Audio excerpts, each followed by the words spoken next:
Before we start, just ask the people to move on this side. Right? Those who are here, to move this side, because there are those people who will be coming on this side late, so they can join in, inshallah, without any problem. Surah Al-Fatiha.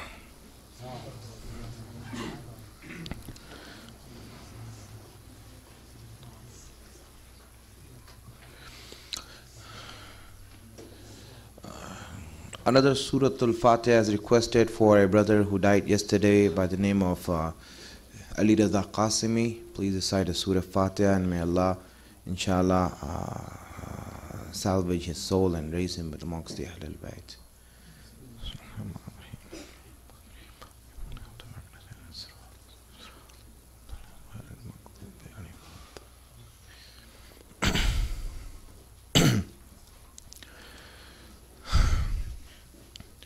Hasbunallahu ni'mal wakil, ni'mal mawla wa ni'mal nasir. A'udhu billahi minash shaitanir la'inir rajim. Bismillahir rahmanir rahim. Alhamdulillahi rabbil alameen. Wa salatuhu wa salam ala ashrafil anbiya wal mursaleen. Sayyidina wa Maulana Abil Qasim Muhammad.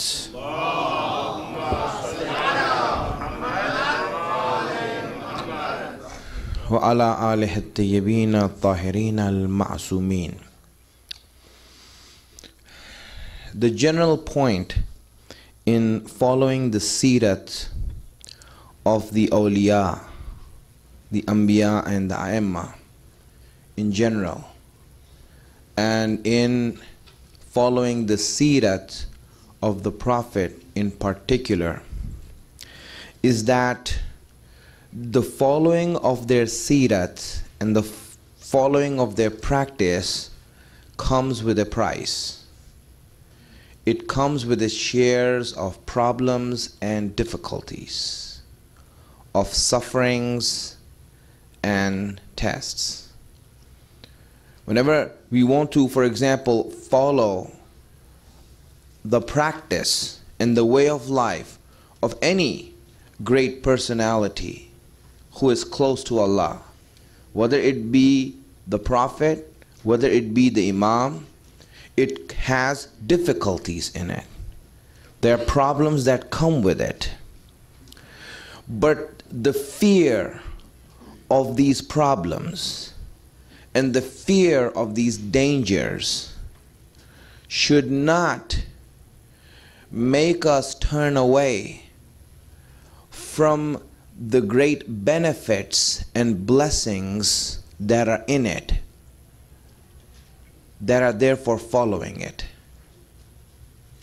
In other words, you have the dangers of following the practices and the sirat of the Prophet and the Imams, but at the same time the rewards for following and the blessings for following are immense also.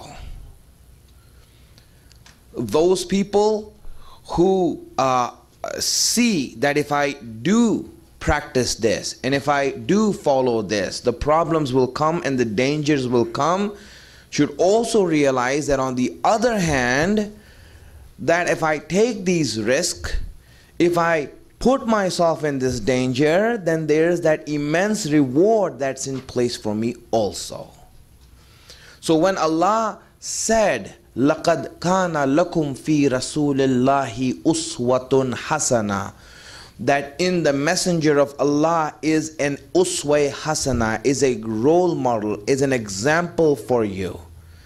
Then it is said, and this has been mentioned with both the dangers and the rewards being kept in mind.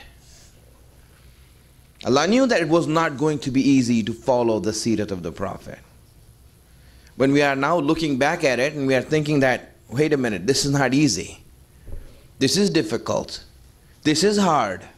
How can I do this? In fact, we reach the result that we are unable to do this. So when we are unable to do this, how is Allah mentioning that this is a good example for you, when this example is difficult? When the example of the Prophet and Imam Ali is difficult, It is hard to follow. It is hard to practice. But we see that, on the other hand, the rewards are also great. Now let me just bring you down one step further so that you can have a little bit of hope. Right? And that is, my friends, you will be glad to know that it's very difficult to follow the Sirah of those people who are closer to you than the Prophet also. Yes, it is difficult for you to follow even the example of ulama. Right? Let alone the Masumeen. Let alone the Prophet and the Imams. Right? That's far away, right? Let me just give you some examples of the ulama. And there are many examples of ulama we have throughout our history. Our history has been brightened by the stars of Ahlul Bayt, the ulama that Ahlul Bayt have produced through their knowledge, that have always brightened the path of Islam and have been the beacon of knowledge for all of humanity. And those examples are there. I'll just mention, one or two examples so that we can see that, how much are we careful of? How much can we make ourselves strict? Examples from our own lifetime that, we have heard, we have seen, we have witnesses to say that, those people who have witnessed it themselves. A small example, something simple. An example, you see that this example I read in a newspaper in Iran. This was regarding Imam Khomeini. And it is said that Imam Khomeini, in the newspapers that were there, Farsi, there were newspapers that were there. It has Arabic writing, right? Farsi is like Arabic writing. He would be very careful not to put his feet next to those newspapers.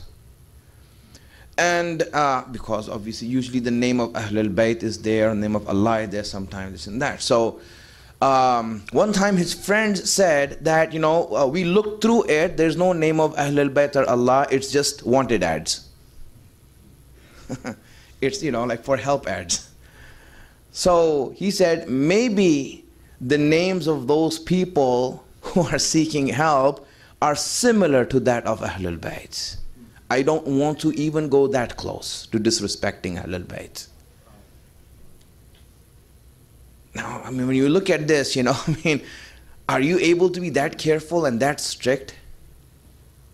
Right? That strict as to see that, I don't want to disrespect Ahlul Bayt to that extent that even if someone's name is similar to that, I don't want to disrespect it. Knowing that it's like the name of Ahlul Bayt. You see, this is, my friends, what I'm saying. And when we look at it, that, are we able to practice such strictness? Sometimes we see we don't have the capacity to do so. Sometimes we see that if we start becoming so strict, it puts our life in disarray. Sometimes we see that if we start to become so strict, we cut off our relationship with those who are around us.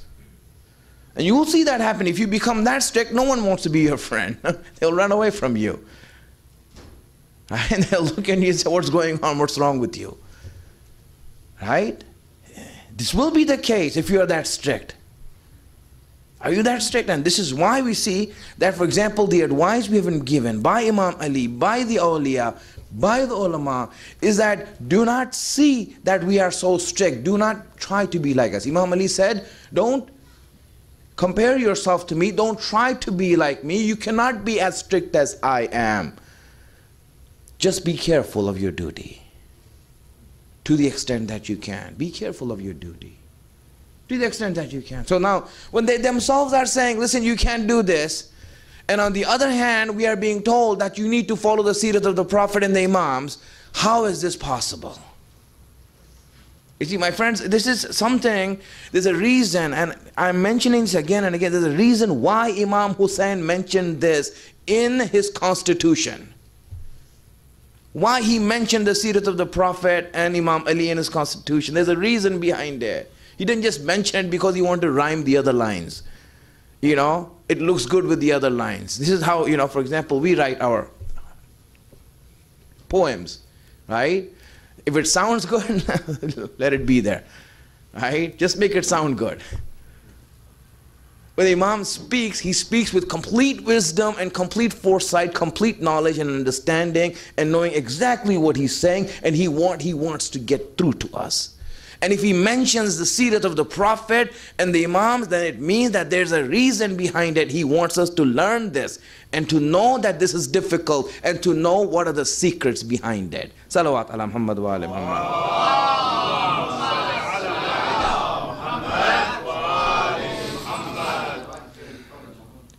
Sometimes we see that, you know, practicing the Sirat of the Prophet and Imams, right, is a lot of times not accurate or correct for us. You know, this is Sirat of the Prophet and the Imams, but sometimes it's not correct for us to do it. Right? There's reasons behind it. Why is it not correct for us? For example, I can give you, and here I'll give you examples of what I'm saying. So inshallah today you'll get an array of examples from the Sirat as to what happens. You know, for example, it is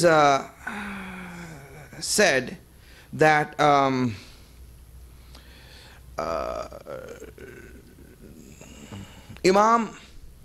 Ali alayhi salatu wasalam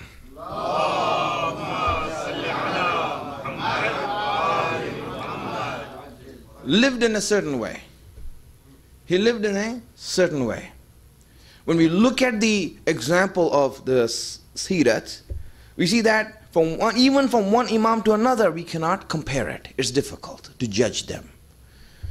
And then we see that Imam Sadiq lived in a certain way. And people came to Imam Sadiq and said, your grandfather used to live a simple life.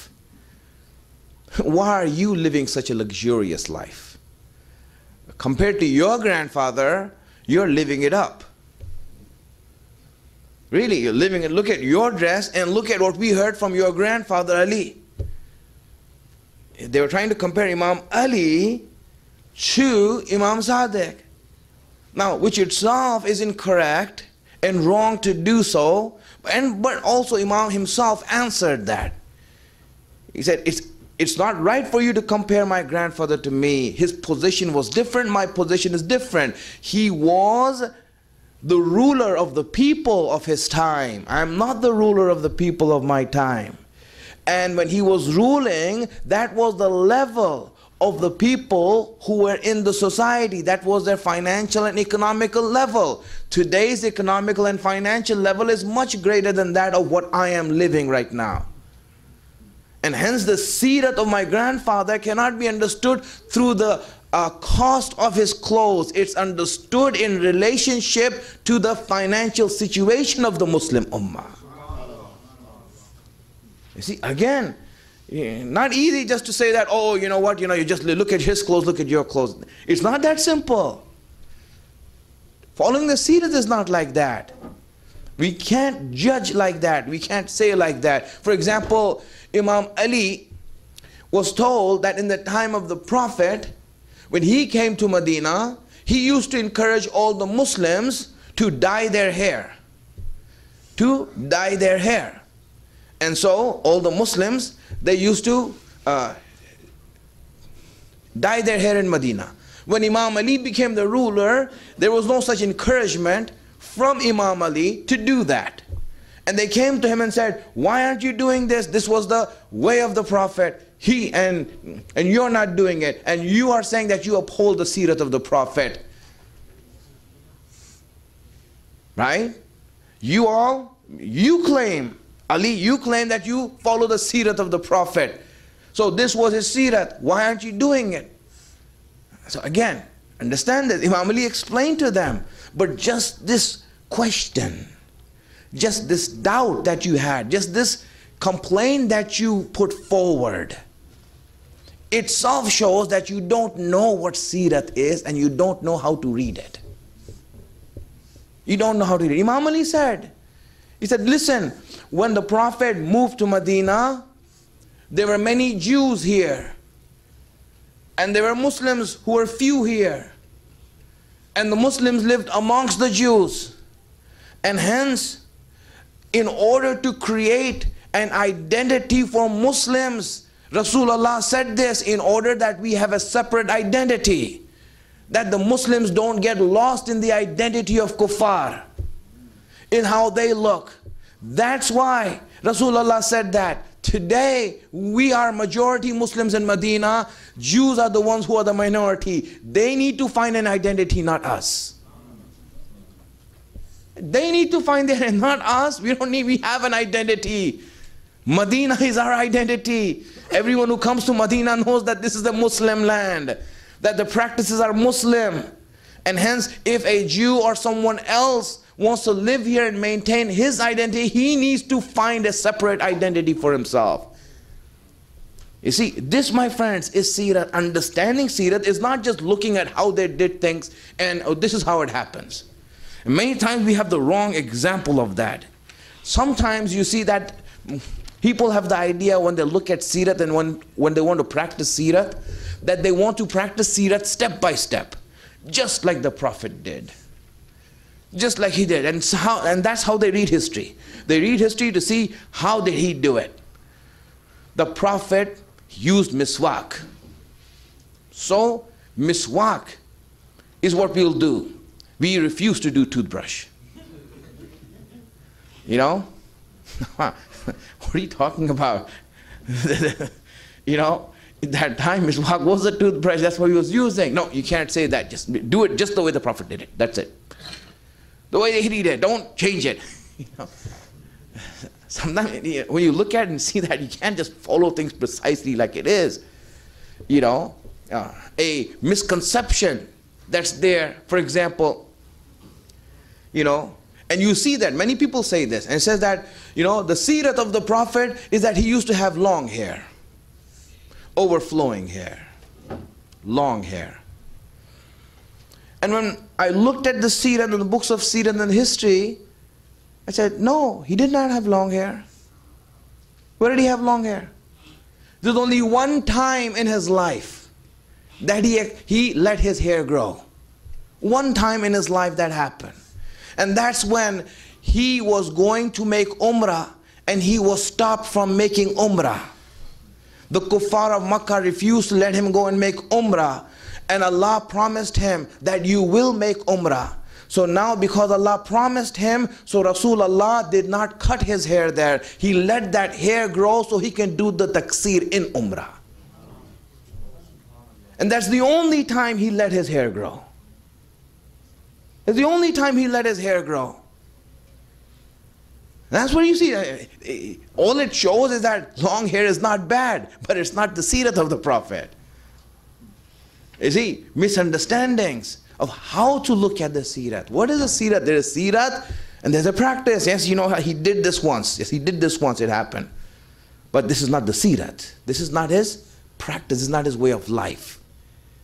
Right? His way of life is different, and what he did sometime or the other is different. This is also what we need to look at when we do the Sirah. So the question is, my friends, through this introduction I gave you, why is it hard to follow the Sirah of the Prophet and the Imams?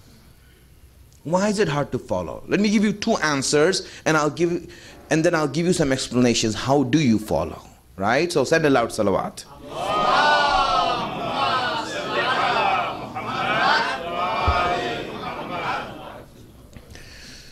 Sometimes the first reason, you see, it's wrong, sometimes wrong to follow, and we cannot follow the Sirah of the Prophet and the Imams, is because their condition and their situation and their circumstance is different than ours. We just can't take an action of theirs and apply it to any situation, any circumstance that we are in. Right? For example, you know, they might be in a different circumstance that they are in, and we are in different circumstance. When we look at them, we see that they are doing something because of that condition they find themselves in. As an example, Rasulullah being the head of state of the Muslims, being the leader of the Muslims, he is the head of state. When he used to welcome and greet foreign dignitaries, leaders of different tribes and countries and nations who used to come and visit him, he used to afford them respect and honor. He used to stand up and he used to give them a place to sit, and he used to respect them as a guest, as the head of a Muslim state. He gave them respect. Now we look at that example and say, the example, the Sirah of the Prophet, by looking at this, is that we need to give respect to all non-Muslim leaders. So now we start respecting Obama and affording him respect and say that, you know, we give you respect here, have our member sit on this. The Prophet did the same. Me being a nobody, me being nothing, when I do that, it means that I am making Islam zaleel in front of a non-Muslim. When the Prophet is doing it as the head of state, he is representing the akhlaq of Islam to a non-Muslim. Representing, when do you represent the akhlaq of Islam? And when do you make yourself zaleel and incompetent and low in front of the non-Muslims?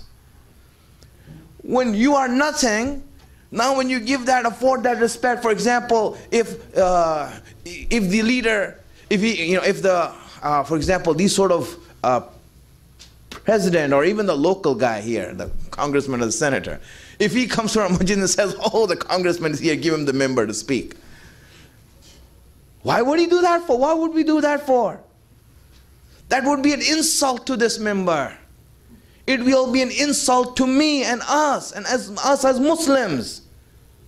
That who are you to teach us? We are here to teach you. We are here to teach you. You can't teach us. We have the best teachers. We have the best book. We have the best knowledge, not you. So why should we give our position to you? We shouldn't do that. But if Rasulullah is doing it as the head of state, then there he's showing the akhlaq of Islam to them. He is there to defend as the head of state that I am here. So it's different. See, circumstances are different. You just can't take the seerah of Rasulullah and try to practice it in this way. A lot of times we make these mistakes, my friends. Understand this, very important that we know this when we are trying to follow the seerah of the Prophet. I'll give an example so that we can lighten the mood. Salawat ala Muhammad wa alihi.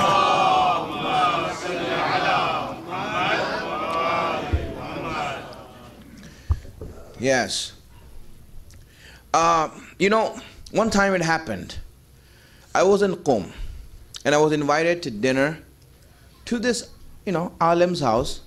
He is very well respected alim, no big ayatollah or anything like that, but you know, speaker and very well known alim, this and that. So he knew me, I know him, and we are friends, and so he invited me over to his house. So I went there to his house, and you know, I mean, the food was there, you know, the dinner was there. It was me and him, you know. We were eating, and obviously it's the way in Qom that, for example, the men eat differently and the women eat separately. So my wife and his wife are in some other room, and you know, me and him are there. So now, you know, there's food there. There's, you know, rice and, you know, chicken curry and everything. Now he had this bread. You know, now one bread is, you know, the normal Iranian bread, this and that, and on the other side he had the, you know, this other type of bread, right? And he was introducing this bread. He says, Maulana, you know what this is, right? This is noon-e-jo. This is what Imam Ali used to eat, right? And it was hard, you know. It was hard and dry. It was hard and dry. And you know what? You know, we need to keep up the sunnat of our imams. I was like happy. I said, very good, you know. Really good for you that you're doing it. He said, what can we do? Nowadays, this is too expensive. You know, there's only one person who makes it, and he charges you an arm and a leg to sell this. Baba, I think you missed the point. You know, you completely missed the point in why Imam Ali used to eat that. Right? I mean, do you think he used to like it or this and that? I mean, that was the bread of the poor people. That's why he ate it. That was the staple food of the poor people. That's why he ate it. So you miss the point of what the Sirat is. This is what happens when we are unaware, when we don't know how to practice the Sirat. We make a mockery out of the Sirat. We make a mockery out of the lifestyle of the Prophet. This is usually how it ends up happening. Salawat ala Muhammad wa ala Muhammad.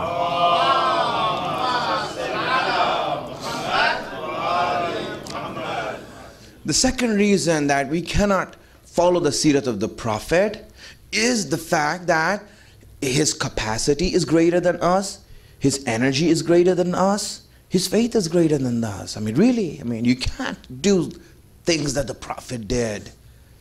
Rasulullah used to pray so much that his feet would bleed, standing up in prayers.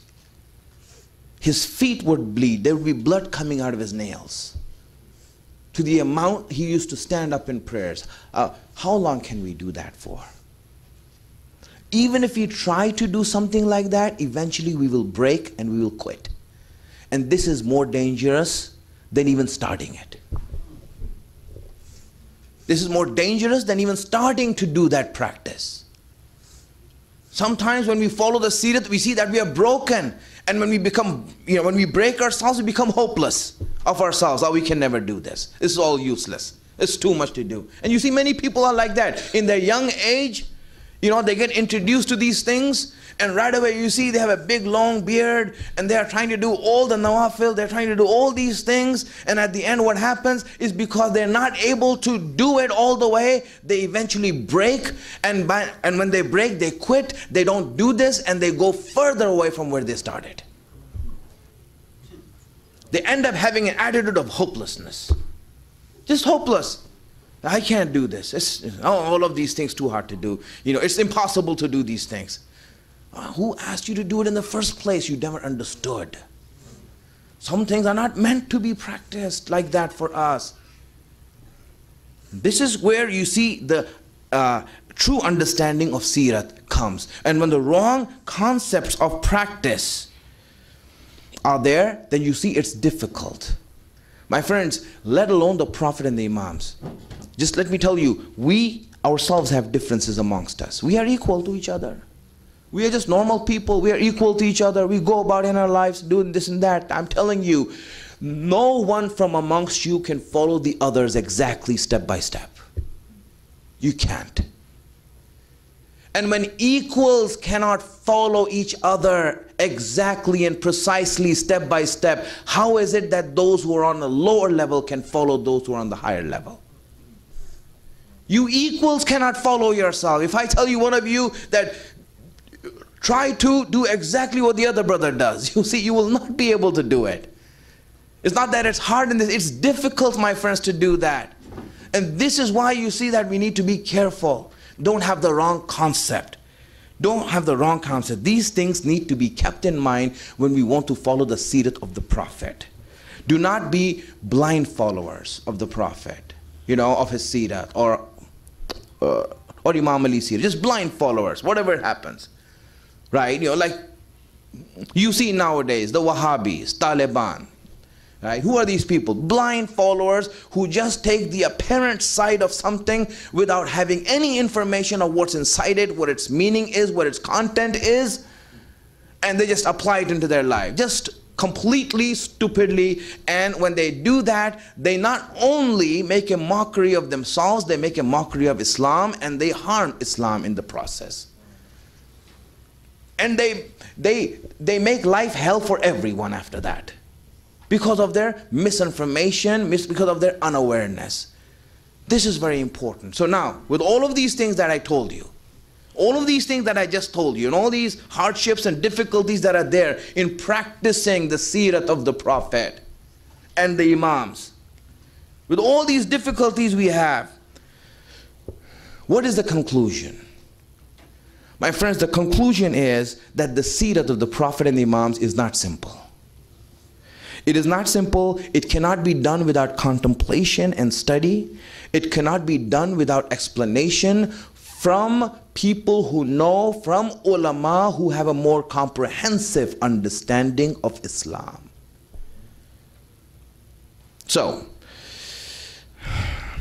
Two things I will say, my friends. Two solutions we have. How do you follow the Sirah of the Prophet? Two things that you need to do in order to understand the Sirah correctly. Two things you need to have. Let me mention if you send a loud salawats.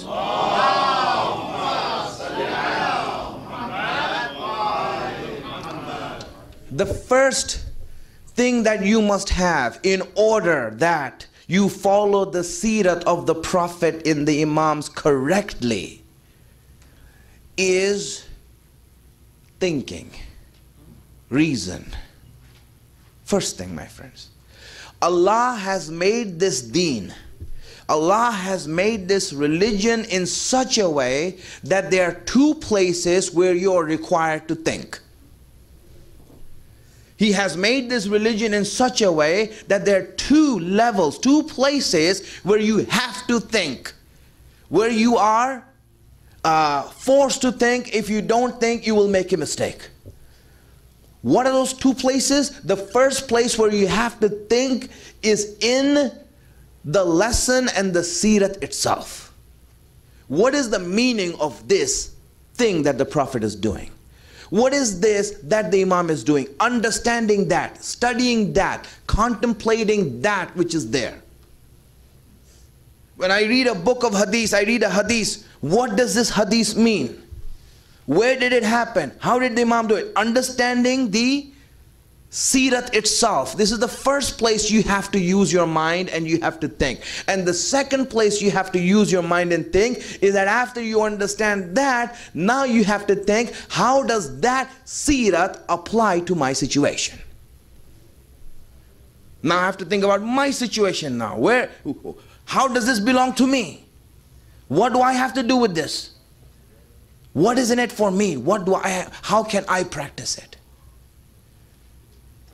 Let me give you an example. Prayer. My friends, you know this? Prayer. It's very simple, right? It's wajib. It's wajib. Everyone knows namaz, salat is wajib. Right? One of the furu ad-din, the first furu ad-din. Namaz, salat, prayer. Now tell me, there are two things in prayer that you must do before it becomes useful for you. Otherwise, you haven't understood prayer yet. Two things you must do. First of all, you need to know what prayer is. What is prayer? You need to think about it. You need to reflect about it. You need to contemplate. What is prayer? What is it itself? Define it. Know it very well. And then the second thing after that, you need to know and think about is, how can I make it useful for me? What is prayer in relationship to me? How do I get close to prayers? What do I have to leave in order to get close to prayers? What do I have to do in order to get close to prayers? Not everyone can do the same thing, and everyone has to do a different thing. Some people have to leave wealth in order to get to prayers. Some people have to leave poverty in order to get to prayers. Some people have to leave anger in order to get to prayers. Some people have to leave their love in order to get to prayers. Some people need to forget their misery in order to get to prayer. Some people need to forget their happiness in order to get to prayer. You see, for everyone, prayer is different. It's a personal thing. It's an individual thing. And that's why everyone has to think, how do I come close to prayer now?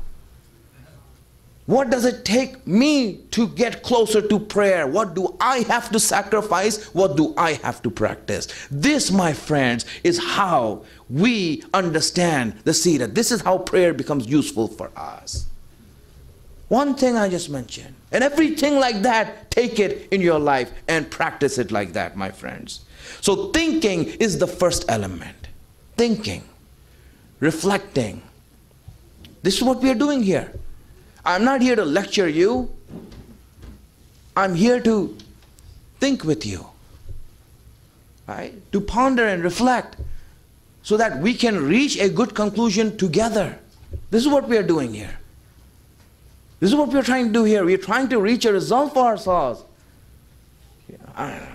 I'm not the know-it-all that I come over here and say, okay, this is what you all need to do, this and that. No, we are trying to reach somewhere, ponder and reflect and make ourselves get somewhere. This is how we get to that place, my friends. Let me give you an example from the life of the Prophet if you send a loud salawats.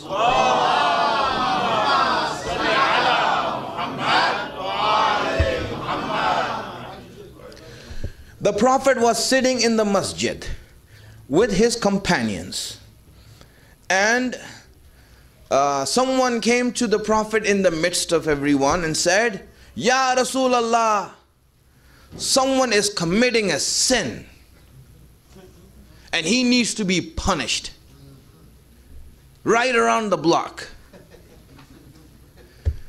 Go there right now and we need to punish them while they're in the act. Catch them.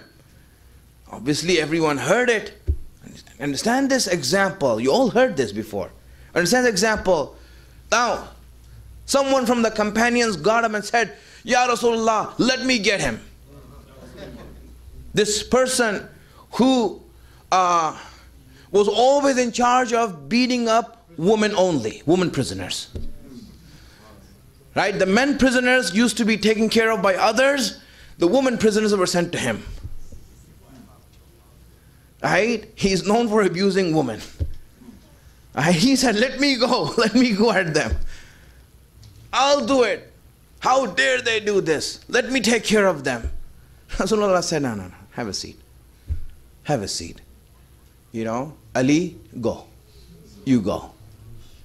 Right. So, Imam Ali went there. My friends, understand, you know this example, you've heard this before. I just want to get something out of this for you. You see, why did he stop this guy and why did he send Imam Ali? It wasn't because, Imam Ali is Imam. There are many things he asked other people to do also. And this was something really important also. Right? It wasn't like, for example, he's sending someone for Khaybar or something. Right? It was a very simple issue. You didn't need to send Imam Ali. But the example that Rasulullah is giving is important. He said, the reason I'm sending Ali is because he can think. The other person can't. He doesn't use his reasoning. In every situation, what's important, my friends, someone who thinks will first think whether this is a situation of strictness or compassion. The first thing he would think is to see whether I should be compassionate here or should I be strict here. Someone who doesn't think, they don't think that. They'll say, whatever the case, I'm just going to make myself known, be known. That's why he said, Imam Ali, you are a mufaq, you would know what the right thing to do is. That's why I want you to go there. You see how important it is for a person to think about situations, to analyze situations, to make sure that they're making the right decisions before they practice it, before they do it. Imam Ali did go there. And he went there with so much noise that even if there was someone there, they would run away. They ran away, whatever the case was, Imam Ali didn't find them, so he came back and said, Ya Rasulullah, I didn't find anyone there. I didn't find anyone there. And when Rasulullah heard this, he says, Subhanallah, he started praising Imam Ali. Why? Because this is the way of practicing Islam. Analyzing situations in your life. Looking at the Sirah of the Prophet and the Imam, seeing how it could be applied. This is the first step of understanding Sirah. If we don't think, then, if I come on the minbar and say, this is the Sirah of the Prophet, it will never help you. No matter how many books you read of Sirah, will never help you if you don't think for yourself how to apply it in your own life. That's why, my friends, tafakkur, ta'ammul, tadabbur, reflecting and thinking is so important in Islam. Salawat ala Muhammad wa ala Muhammad.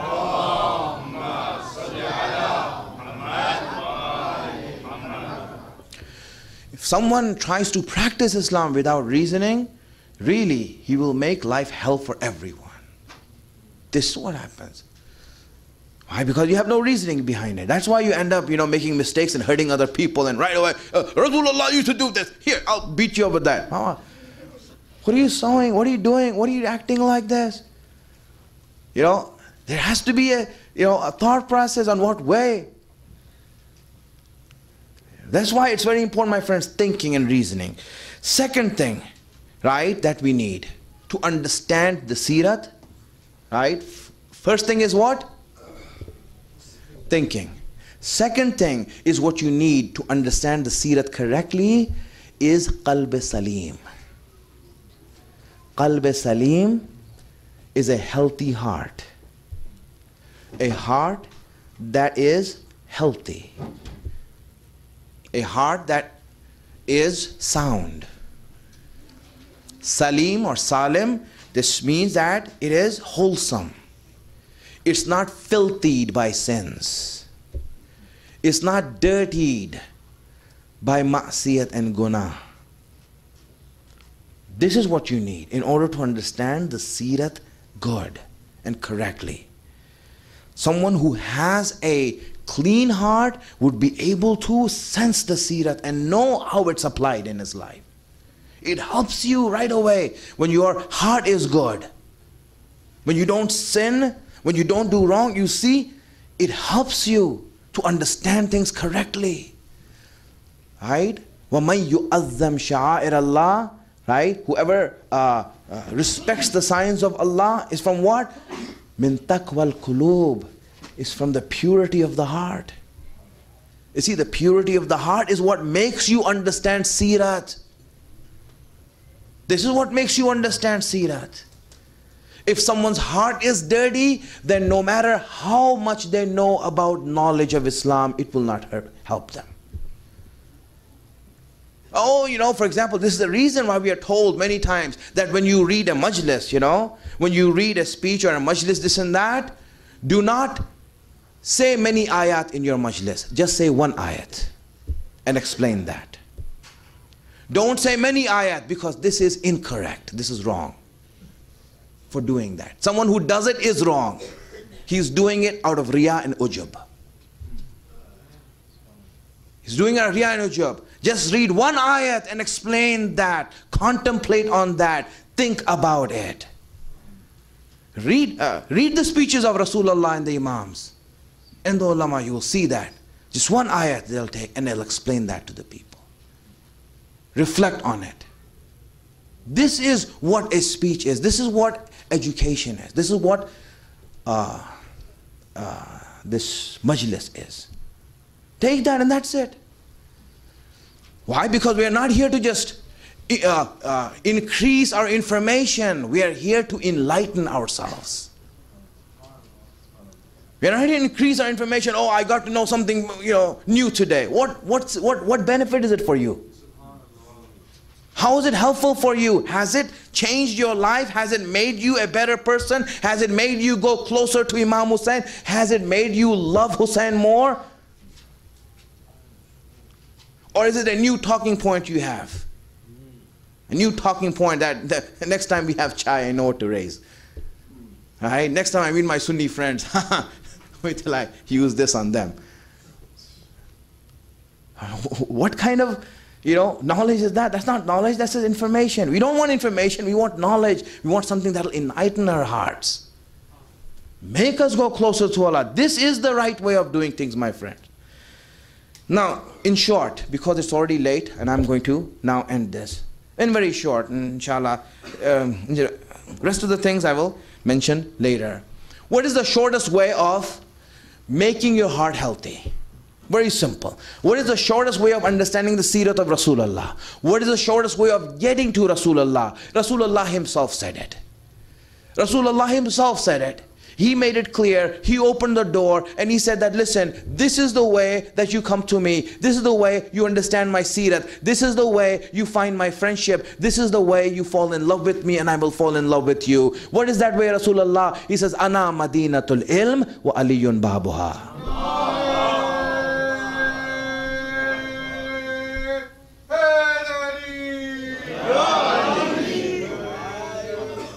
And this is not a Shia slogan. It's not a Shia slogan. Rasulullah is not saying, here I'm giving you a slogan so every time you go, you can say this. It's not a Shia slogan. This is with all his wisdom, he is saying it, that if you want to come to me, then the door is Ali. You reach me through him. You understand my Sirah through him. You go to Ali.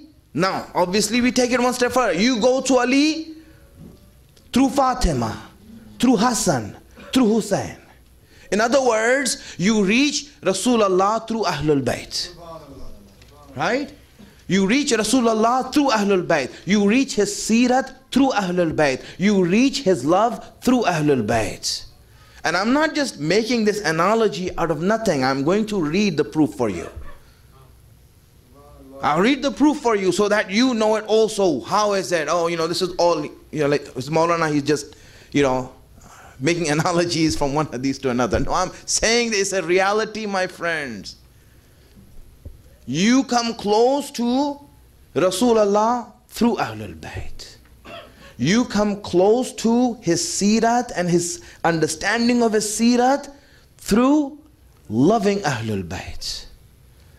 In other words, my friends, you will know the Sirat of Rasulullah more if your relationship with Ali is good. If your relationship with Fatima is good. If your relationship with Hassan is good. If your relationship with Hussein is good. Let me make it even easier for you to understand. You will understand the Sirat of Rasulullah more and get closer to the Sirat if you give importance to the majlis and azah of Imam Hussein.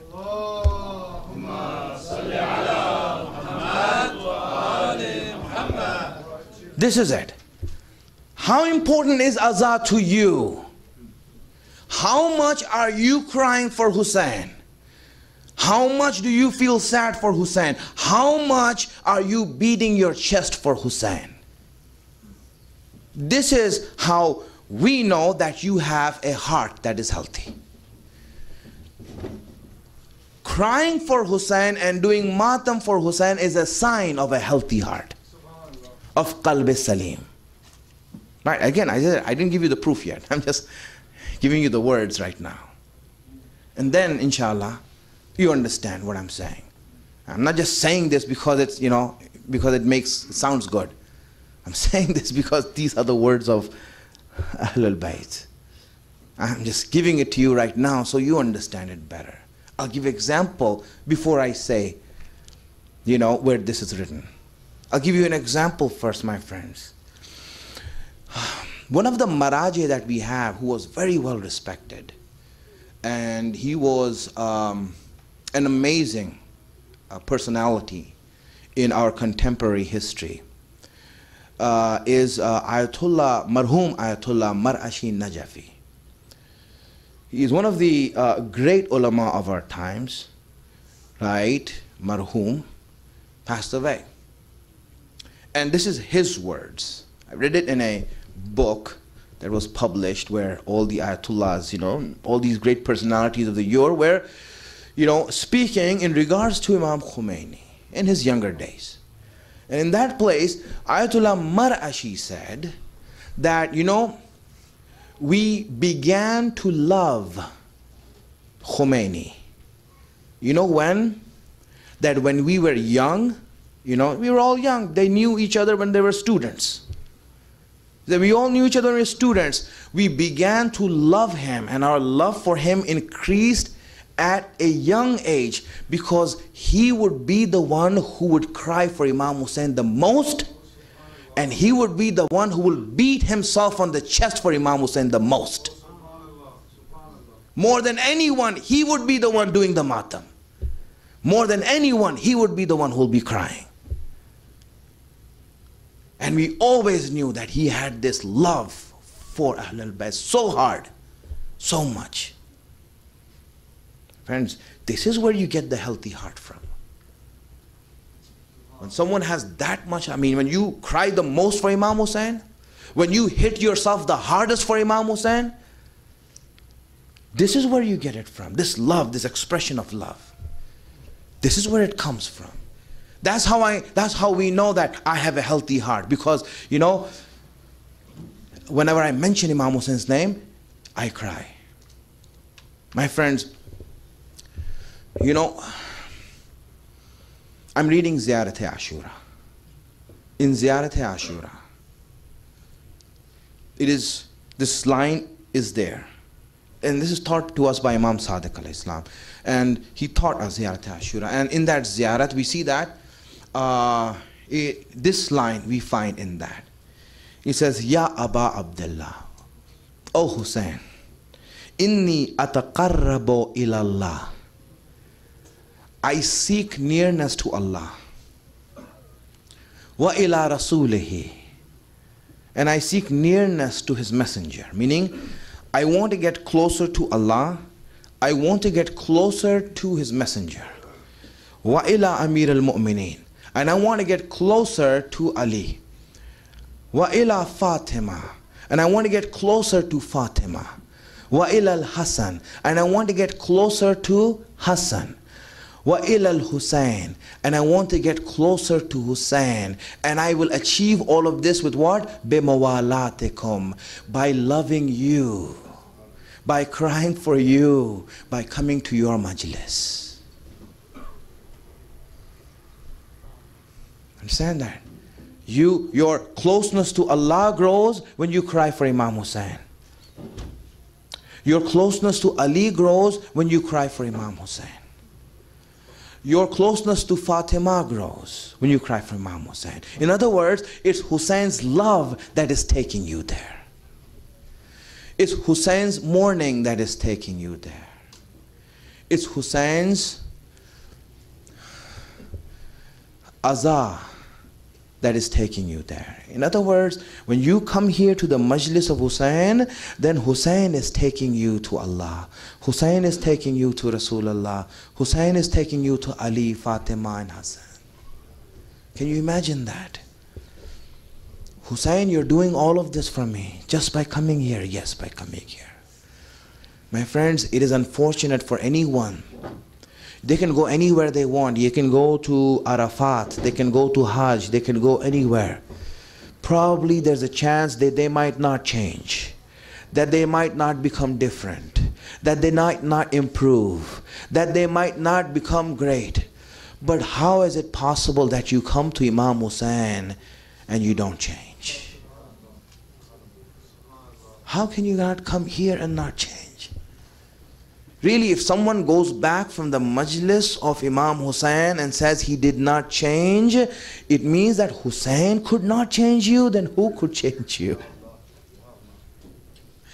If Hussein couldn't change you, if Hussein couldn't change you, then who can change you? My friends, it's Hussein who's taking you and taking your hand and taking you towards Ahlul Bayt and making you love them more. Hussein, make me love Rasulullah more by taking me by your hand and taking me to him. Hussein, make me love Ali more by taking me by your hand. Hussein, by this we know that you are closer to us than they are. Take us to them and make us go closer to them. By Ziyarat-e-Ashura, what it says is that the closest Imam to the Shias is Imam Hussein. The closest Imam to the Shias is Imam Hussein. That's what Ziyarat-e-Ashura is saying. Ziyarat-e-Ashura is saying this, and Imam Hussein is showing this. You know why he is the closest to you? Because he was injured the most for you. He has taken the most arrows for you. He has taken the most spears for you. He has been hit by the most swords for you. That's why Imam Hussein is closer. And in other Ziyarat-e-Ashura, they're saying, we are asking Hussein that through your love and through your majlis, we want to get closer to the Prophet. We want to get closer to Ali. We want to get closer to Fatima. You know, you want to get so close. How can you not be that close? You who are here to cry for Imam Hussein, how can you not be that close? You know, do I have to say any masa'ib and suffering of Fatima to make you cry? Do I have to say that Fatima's ribs were broken? Do I have to say that Fatima's hair turned white in 6 months? Do I have to say that Fatima cried so much that she said that the days have turned into nights? No, Hussein, I don't need to say this to these people because they are in your hands, Hussein. Don't you see, Hussein, they're in your hands. I see them in your hands. I don't need to recite any Masaib of Fatima to make them cry. All I have to say is Zahra. Zahra. And I can hear them cry. Because they have ma'rifat, because you have them in your hand. You have taken control of them. You have given the ma'rifat to them. Wa ilal Hasan, Imam Hussein, that through your love I want to get closer to Hassan. I want to get closer to your brother. So close to him that I would give my life. I would die for his musibat. I would die for his suffering, Hussein. You know how Hussein cried for Imam Hassan? You know how Imam Hussein cried for Imam Hassan, his brother? That one time Imam Hassan saw him in the corner. Imam Hussein turned around in the corner. Imam Hassan asked him, "What are you doing, Hussein?" Hussein, his eyes were filled with tears. His face was drenched with his tears and he was crying. He said, "Hussein, why are you crying?" He says, "Because I see you being poisoned and the poison being coughed out of your lungs." Imam Hussein cried so much for Imam Hassan. He cried so much for Imam Hassan. My friends, Imam Hussein is love. That's why we see bimawalatikum, with your love we will reach there. And his love is because he loves you so much. He has so much love to give. He wants so much love to give that no matter how much you love him, Imam Hussein will always love you more. Imam Hussein will always love you more, my friends. Understand this much. No, there's no one who can beat Imam Hussein in love. You know, how much he loves you, how much he loves the grandfather, how much he loves Imam Ali, how much he loves the ummah of his grandfather. You know, this, I mentioned to you about Ubaidullah ibn Hur al-Juhfi, who rejected Imam Hussein. Unfortunate, he was very unfortunate. Because he rejected a person like Imam Hussein. Really, how can you reject like that? But you know what? After he rejected to be with Imam Hussein, the rest of his life he cried. And when I read that, I wondered, you rejected Imam Hussein. Why did you cry for the rest of your life? Why did you cry for the rest of your life? And you know what? I saw this in history, in our books of history, that Ibn Hur said, and he was asked, "Why are you crying so much? You rejected him, it's over now, this has been gone, so many years have passed, and you still cry for him so long ago. Why are you crying for him?" He says, "Because you know why? When Hussein came to me the last time to meet me and offered me to join him, Imam Hussein was sitting in my tent and I saw kids playing around him. There were kids who were playing around him. His own children who came there, uncle, his nephews, this and that, were playing around him. Imam Hussein showed so much affection. Hussein showed so much affection for these children. He looked at them with such loving eyes. He touched them with such loving care that I wondered what would happen if Hussein was killed and if these children became orphans. How would they live by losing such a father like this? And every time that picture comes back to me, I cry because Hussein had so much love for them. He had so much love for them that these orphans that are there for him, he would give their life for them. If there's an orphan in front of Hussein, I cannot imagine how Hussein would go to protect him and to love him. Hussein, I hope you did not bring any orphan to Karbala.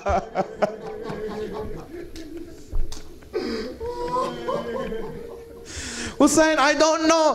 Hussein, I hope you did not bring any orphan to Karbala, because I can only imagine how much your heart will be in pain if you saw him being killed.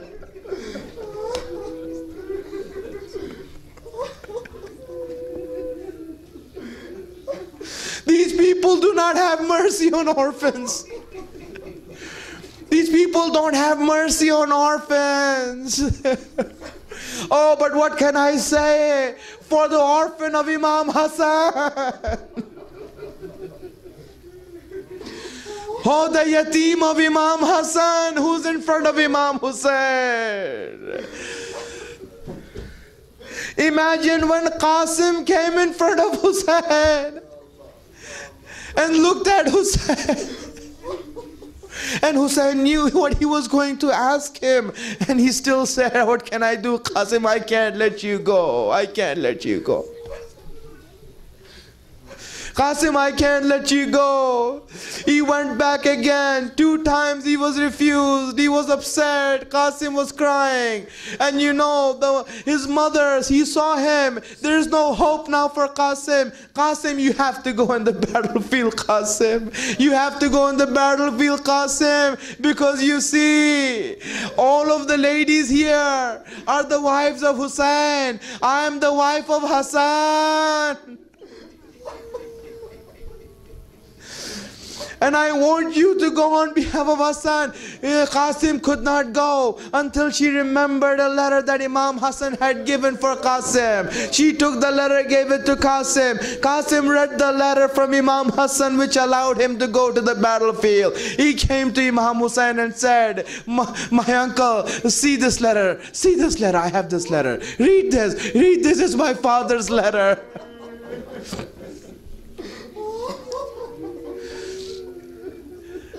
Imam Hussein took the letter, recognized the writing of his brother. Tears started flowing from his eyes. You know, it might sound easy for you, but for me it's hard to understand. You see, Hussein is more thirstier than anyone else. Where are these tears coming from?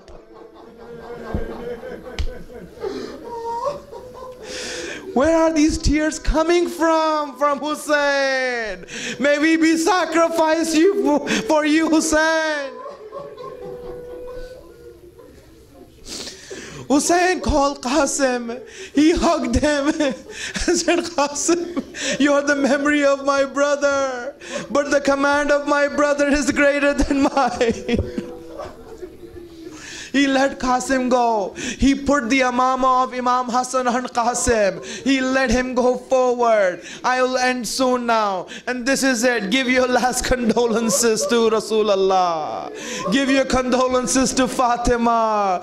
Qasim ibn Hassan is going to the battlefield. As he goes to the battlefield, just like all the Bani Hashim and the youth of Bani Hashim, there is no fear in his eyes. Nowhere can it be seen that this was anything that happened. But for Imam Hussein, this was a delicate situation. Imam Hussein, he was there. He knew that Qasim is yet. He knows the importance of orphans. He knows what orphans are about. He knows what Islam has written, how you should behave with orphans. When you see that Imam Hussein, he saw Qasim there. His eyes were stealthily looking at Qasim to make sure nothing happens to him. If anything would happen, he would jump to save him. He would go forward to make sure that he can protect him. But when Qasim went to the battlefield and cried out to Imam Hussein as he fell down, he cried out to his uncle, "Uncle, come to me. I am in need of your help. Come to me."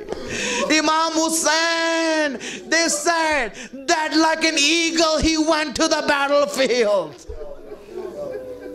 Unlike for anyone else, he like an eagle, he went to the battlefield. Abbas from the other side, both of them went in order to save Qasim. When the enemy saw them coming in such fierceness, they began to run back. They were afraid of them. In fear, they began to run back. And when they began to run back, then you see that they ran over Qasim. The horses ran over Qasim. When Hussein arrived on the body of Qasim, only Hussein could withstand that. Only Hussein could withstand that sight. When he saw the body of Qasim stitched to the ground of Karbala, plastered to the ground of Karbala, he said, "Qasim, it's hard for your uncle that you called him for help, and I cannot help you."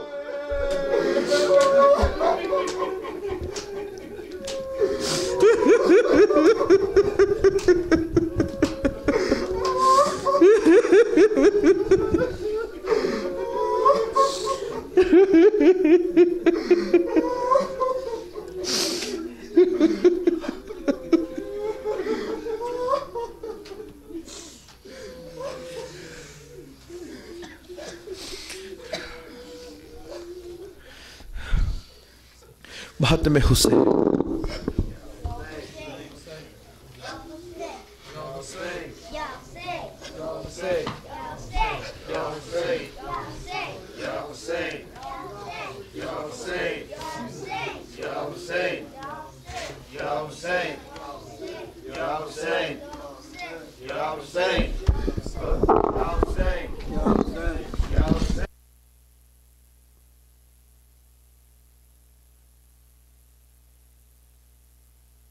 Ya Hussein, Ya